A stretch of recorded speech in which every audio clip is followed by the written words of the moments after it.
Good evening. You're watching The Digital Age, and I'm James Goodale. You know, a lot of people who've looked at 9/11 think we could have connected the dots and stopped 9/11 if we'd only connected the dots. The CIA has looked at that.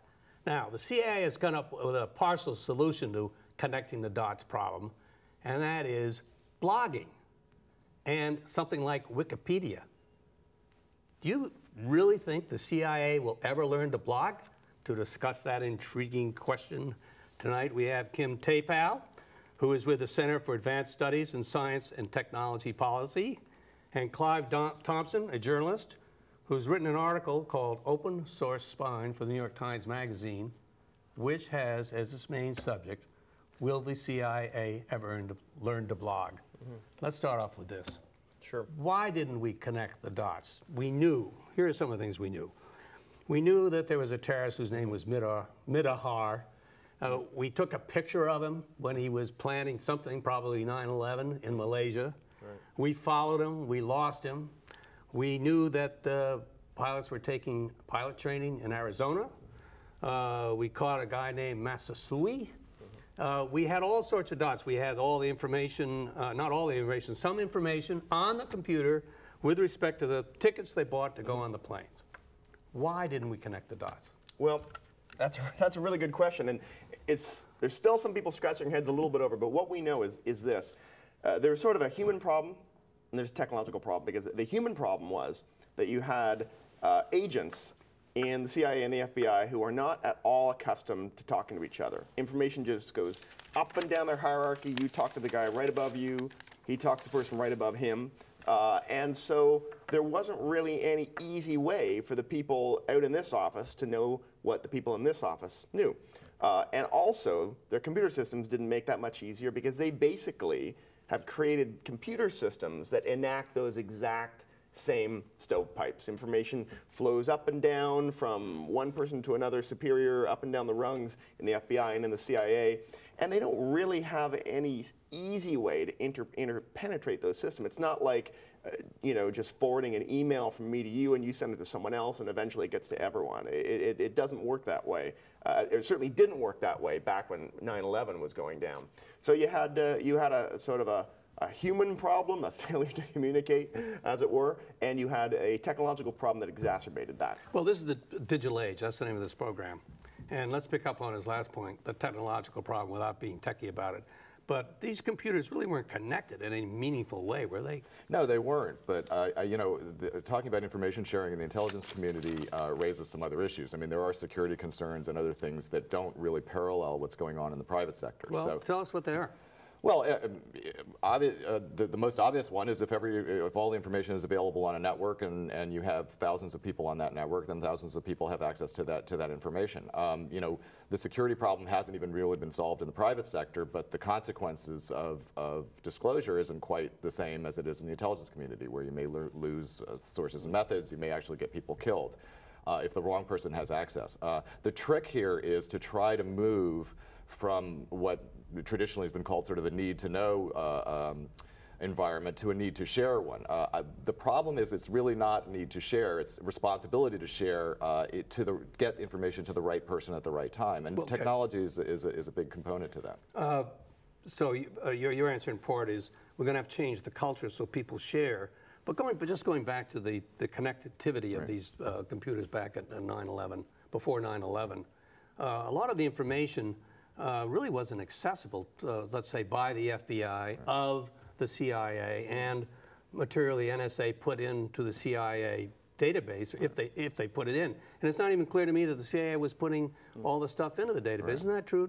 No, I think that's true, but I think actually I would say there's three levels of the problem. I mean, the first is policy and law. I mean, prior to 9/11, the FBI and the CIA were basically prohibited by law from sharing information. I mean, foreign intelligence couldn't be shared with domestic intelligence and criminal law enforcers. So that's part of the problem. The second is the human problem, the sort of just the bureaucracy of managing intelligence production and working within your own agency, talking only to your boss and to your colleagues. And then the third is the technology, actually having the ability to talk to someone out of there.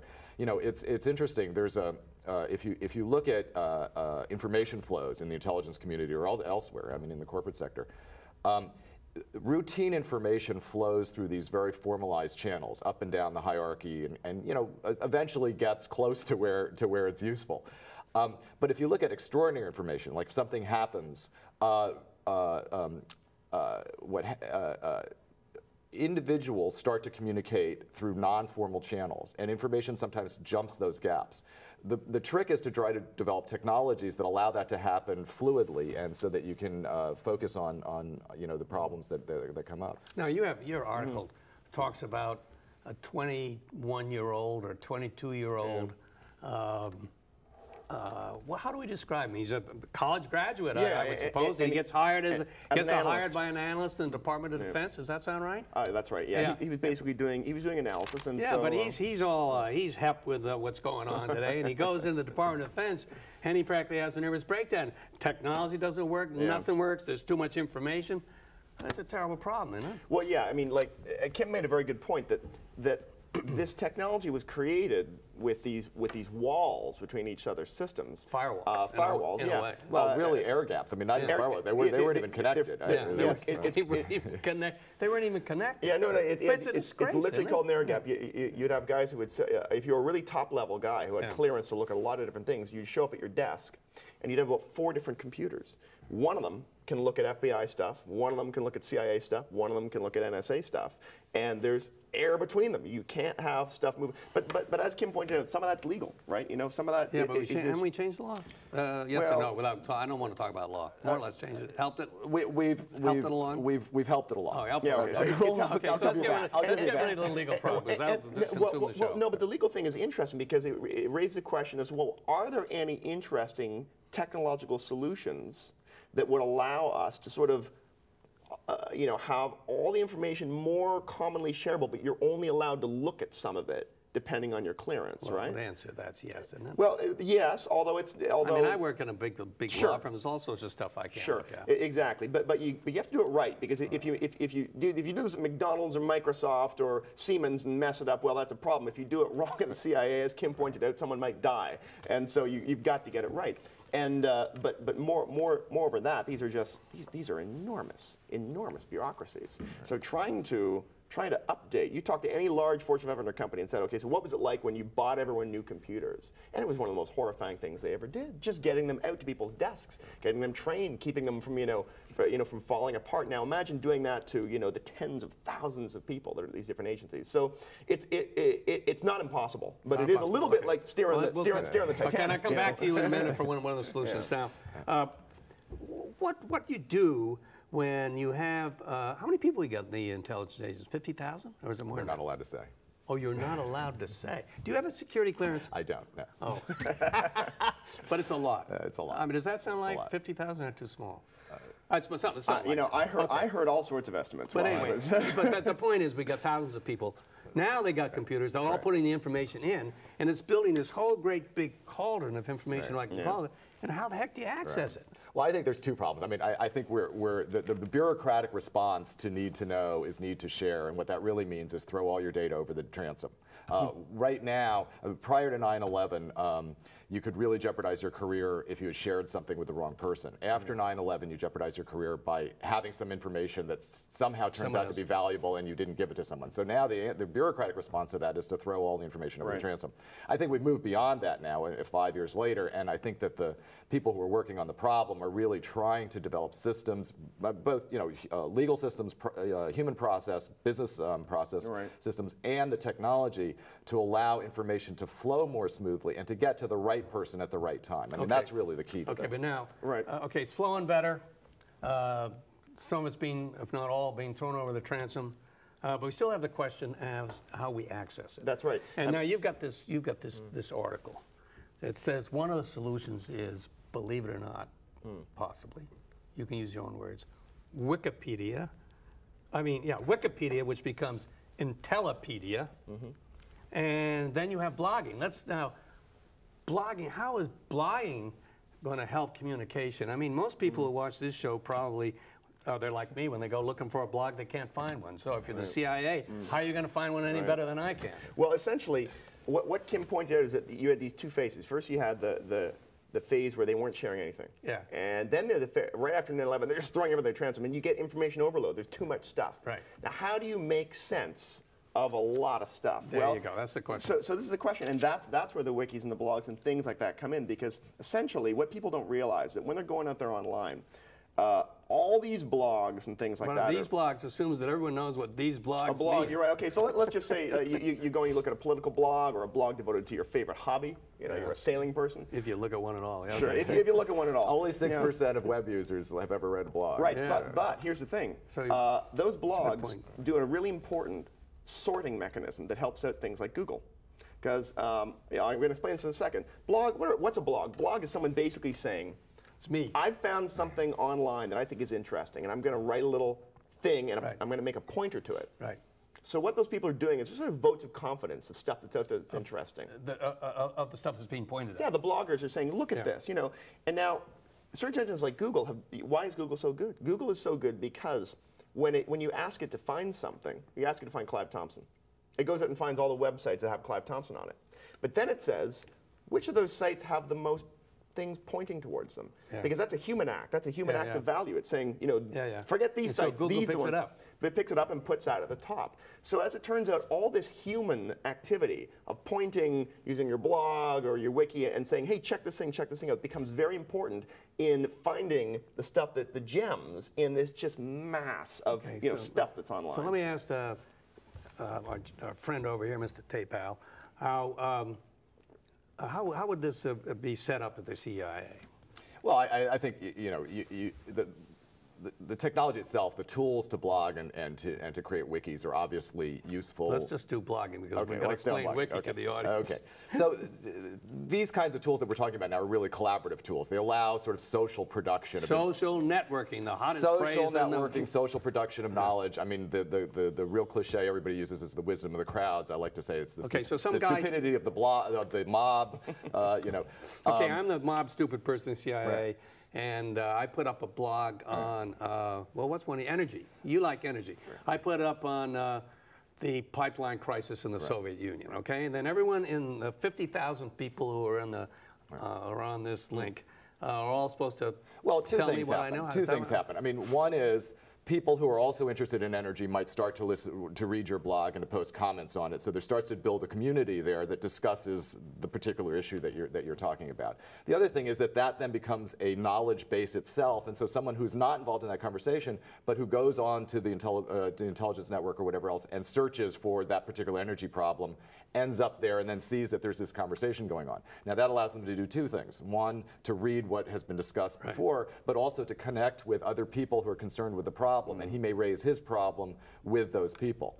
I will say, let me just, and I'm a big supporter of all these technologies. I think these collaborative technologies are just a small piece of the pie. There are many others, directories and other things, but this is the one we're talking about. There are some dangers with using these.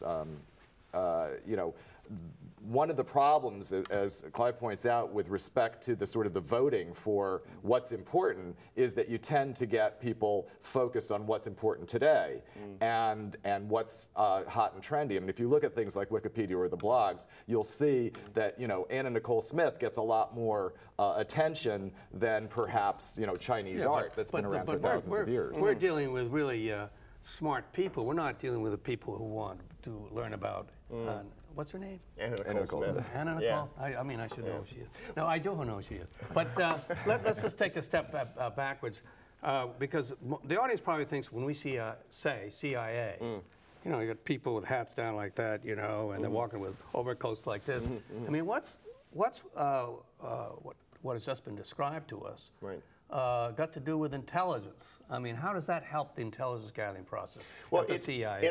It's not about really intelligence gathering, because we're not talking about spies going out there and finding information. We're talking about making sense of the information they know, analysis. Yeah. And an interesting shift is happening right now. For a long time, it used to be that the only real good information that the spy agencies had came from people who went out and stole it.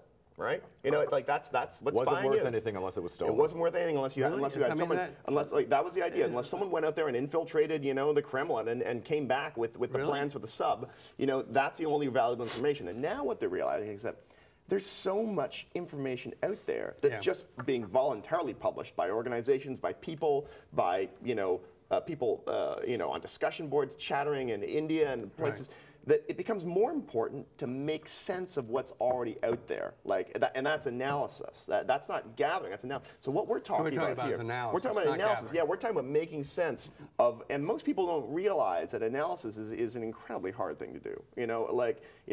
I mean, gathering information and ferreting out nuggets. I mean, that is hard, but if you're trying to figure out what's the next big threat to the U.S., we're not talking next month. We're not talking about next year. We're talking about 4 years from now. What are we going to be facing? The way that we probably should have tried to predict 9/11. That's a hard problem, and you need to get a lot. They're realizing that what they used to do is they get we want to figure out what threat Nigeria faces to it. So you get the 10 best Nigeria people, and you put them in a room, and you give them 2 weeks, and they produce a report.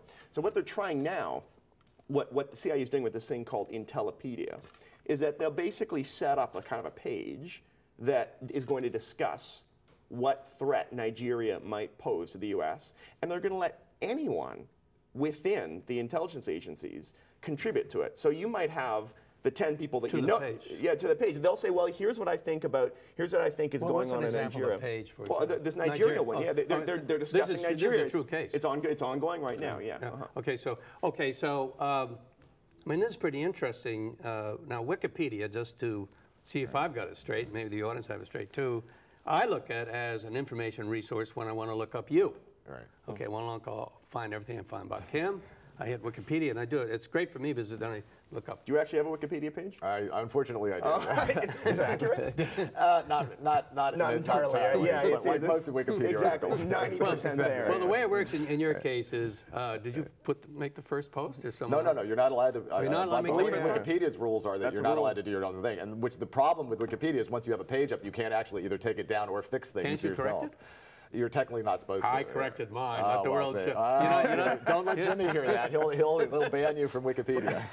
But the idea, it's an interesting idea that you would put one up on me, and you'd say that James Goodale is host of the well-watched show, the Digital Age, which has 500,000 homes. Can you believe it? It's true. Right. And then blah blah blah. Right. And then you'd go to it and say, no, that's not right. It's 490,000 or something. And so this is the same idea that's now being applied to the CIA. We call it Intellipedia. We put up Nigeria. Oh yeah, we put Nigeria, and then people keep changing it. Right. Is that the idea? Yeah, I mean, people who have an interest in the topic and think they have something to contribute to it can post directly to it and change things that are on there. And then the idea is that if you have sort of this one definitive article that a lot of people who have expertise in that subject are watching, it sort of self-corrects over time. A lot of people talk about this as sort of democratization of knowledge production.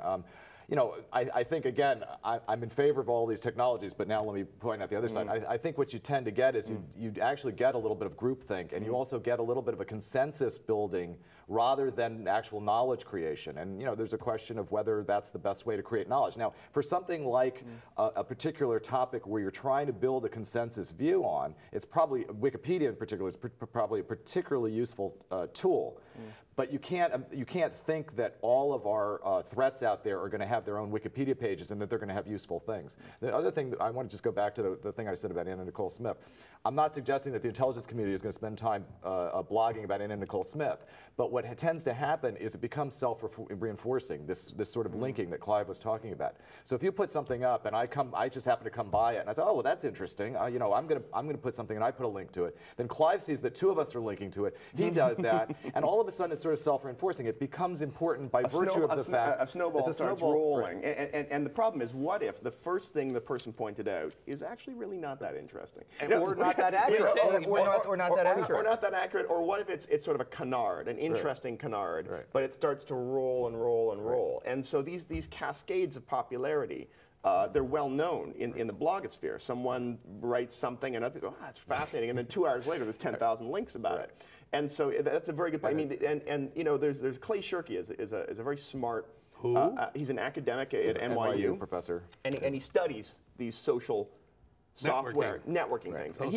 he points out that, like, you know, most of these projects fail. Right. I mean, the vast majority of when people, they try and create a social networking project to sort of mine the intelligence of the crowds, and it just falls apart. Like, you know, like we know about the successful ones. We know about the Wikipedias. We know about, you know, good blogs, but we don't know about the 99% of them that just died on the vine. Let me ask you this, and when we're talking about Wikipedia and we're talking about blogging, we got a good description how Wikipedia may just be a consensus builder, and that may not be the best because you want to have people who are analysts to analyze separately. But how about blogs? Blogs have an interesting feature in which if you go on the net and you write something down, as you described it, you said they might find something on the net, but they might say, if I have my blog, I put up an accessible website, and I'd say, something interesting. Hillary Clinton doesn't have a chance of winning. It's not very interesting, but something more interesting than that.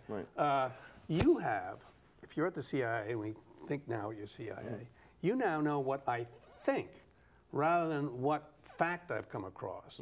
And there is no way, is there, within the CIA to really know what other people are thinking, or is no way to know what part of the 50,000 people that we posited who are on the CIA who have an interest in the subject are thinking? Isn't that a big step forward? Sure, sure. And this is the big argument within the intelligence agencies for allowing everyday analysts and agents to blog, is because their suspicion is that there's a lot of smart thoughts that are currently locked up because people are only allowed to communicate with the person above them and that person above them. And if you let them just broadcast it, you might find people with, I mean, I talked to this young kid, and he basically said, well, you know, I'm researching subject X in Iraq, and I want to find other people that know about this. Well, he would go to the directories of the different agencies, and they were awful. Like, basically, all they would have is you could type in someone's name and find their phone number, or type in someone's phone number and find their name. You couldn't do, like, even something as simple as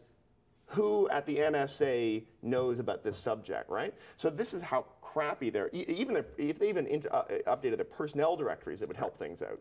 But the idea behind having the ability to sort of express a little bit more about what you're interested in, it's like a sort of a supercharged personnel ability to draw people together who are sort of interested in talking about a problem. Now, Clive said earlier that we have this professor at NYU who's into social networking, which is what we call this stuff these days. And he pointed out, as Clive pointed out, you know, a lot of people get up there, and if I wanted to blog about that terrible thing I said about Hillary Clinton, no one would come to it, and I would fail as a blogger.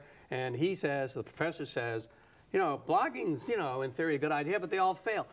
Are they going to fail at the CIA?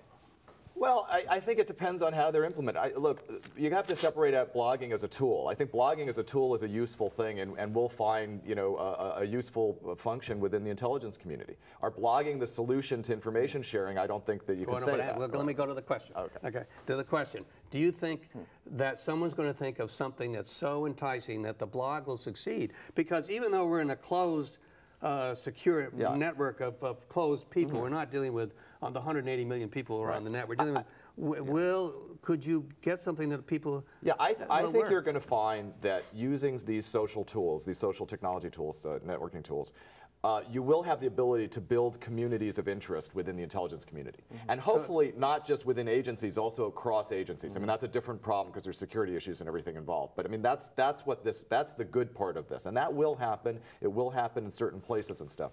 And it will bring out, I just want to go back to this thing, this issue of implicit knowledge. I mean, you know, even in the private sector, bringing stuff out of people. The point is that the value of information in an organization, people sort of, I mean, again, this is made up statistic, but it's sort of 20-80, with 80% of it being implicit. You can't actually get that implicit part out because it's not on a piece of paper. And blogging and these other social tools actually helps to at least raise that so that other people can ask about it and get it out. You know, you can't probably get the full 80% value out, but these tools will be used. Well, and in your article, I read your article carefully.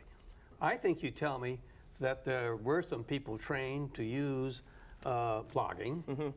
And so they put something up, and they failed. No, nobody came. Yeah. Did I read the article correctly? You did, because what happened? What's going on at the CIA then? Well, because one of the problems with this whole social software stuff is that you have to have the social. You have to have a lot of people doing it. And is the CIA social? Well, I think they're probably the closest to becoming that way of any of the agencies. No, but that's not the answer to my question. Yeah, In your I know, article, that's a yeah, dodge. but you say something else in your article. yeah. You can't expect the CIA to be social, but it's antisocial. Yeah, so how are basically. they going to use social networking? Well, you know, here's one thing. There's a generational shift going on in the intelligence agencies right now. Because they did a study and they found out that basically 50% of all their analysts have been with the agencies for 5 years or less. So these are young people. 5 years? 5 years or less, yeah. So the downside is they don't have experience, and that's a problem because the experience of an analyst has been looking at an area for 15, 20 years. That's very valuable. On the upside, they're very fluent with all these technologies that they go home and they use to sort of gather knowledge online, instant messaging and blogs and wikis and whatnot. So the generational shift is gonna speak well for the possibility of change. Okay, let's just add this up now. My good friend on the right here is talking about people in the CIA who are probably age 30. That's the generation we're talking about, right? Sure. The problem is with the old who are 50. They're the ones who are going to screw it up.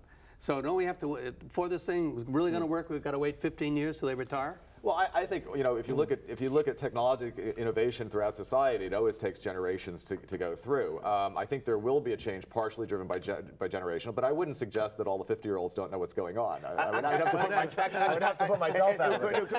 Quite the contrary. What's really happening is that the guys at the absolute top completely get this stuff. The guys at the top of the DNI, it's the Iron Majors. It's the Iron Majors, the guys right in the middle that are defending our turf. And that's just like any corporation, right? Where you get a change agent at the top, you get the people at the bottom, and the guys in the middle are defending their turf. Guess what? It's like any corporation, but we're not a corporation we're not Microsoft competing with Google. We are the United States competing with Al-Qaeda. And other nation states. The intelligence community is not oriented only to deal with the Al-Qaeda problem. Okay, but let's just say we want to deal with the Al-Qaeda problem. They don't have any bureaucracy. That's correct. So how are we going to take them on? If we've got this bureaucracy, we've got the Iron Majors who are sort of against it, and it being the sharing of knowledge on what I would say peer-to-peer horizontal basis rather than the old stovepipe basis. How do we compete? Well, I think one of the interesting things about technological innovation is that particularly when you have champions at the top and you have younger people who are facile with the technology, is that the technology itself enables opportunities. It enables a young DIA analyst to talk to someone else, and they're used to doing that when they come out of school. Gentlemen, we believe it or not have come to the end. So Kim Taipale, will the CIA ever learn to blog? Yes, they will. Yes. Thank you very much for coming by. Now, Kim, I want to ask you the same question. Will the CIA ever, of course they ever, but you know. Okay, answer the question the way I put it. Will they ever learn to blog? Yes, they will, and probably faster than you'd imagine. When? I think it's going to become a big deal 5 years from now. 5 years. Thank you very much for coming by. You didn't tell me how long, when. 5 years too? I think they're already blogging. I think they're already using some of the tools. Exactly. I was talking about thank you for coming by. And thank you for coming by, and come by next week and learn more about the digital age. For the digital age, I am James Goodale. Good night.